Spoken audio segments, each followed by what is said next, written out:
Obligation versus love. Kapag obligation ang ginamit, means nag-uumpisa sa hate. Means may problema sa connection, sa communication, sa relationship ng parents at saka anak. May mga bata talaga ngayon na ang iniisip, hindi namin obligasyon yung nanay namin. Hindi namin obligasyon yung tatay namin. It is because hindi namin piniling ipinanganak sa mundo na sila yung papa o mama ko. Napakasakit. Pero kapag mahal mo yung isang tao, hindi mo na iisipin na kung obligasyon mo ba, kung tutulungan mo ba, kung dapat ba ganito, no. Because if you love that person, if you love that mother, the father, tutulungan mo sila. Kasi mahal mo sila. Kaya hindi po talaga term na obligasyon yung gagamitin dito eh. Ang itatanong mo talaga is, love mo ba si mama? Love mo ba si papa? Love mo ba yung anak mo? Minahal mo ba yung anak mo? It is because kapag mahal mo yung anak mo at mahal ka rin ng anak mo, nawawala yung salitang obligasyon. It is because both side magtutulungan kayo. Ang pinag-aawayan talaga hindi yung term na obligasyon. Na obligasyon ba ng parents yung anak? Obligasyon ba ng anak yung parents?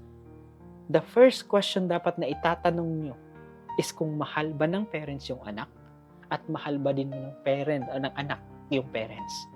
Kasi if you love the person na mahalaga sa'yo, tutulungan mo siya.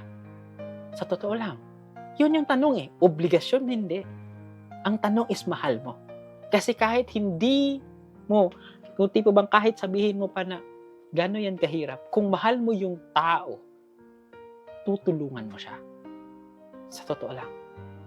Kasi kapag obligation ang una mong tinanong, it means nag-uumpisa ka sa hate. Hindi ko masisisi kung hini-hate mo yung parents mo. Maybe may ginawa din sila na hindi nila napunan or may kasalanan talaga, iniwan, pinagpalit o ano pa, hindi ko alam. Pero pag nag-uumpisa ka sa salitang obligation, sigurado ako may problema. Ulitin ko, obligation versus love. Kapag obligation ang ginamit, means nag-uumpisa sa hate. Means may problema sa connection, sa communication, sa relationship ng parents at saka anak. But if you're going to ask, mahal mo ba yung sarili? Mahal ko ba si papa? Pag mahal ko ba si mama? Nag-uumpisa siya sa pagmamahal. It is because maybe minahal din siya ng parents niya.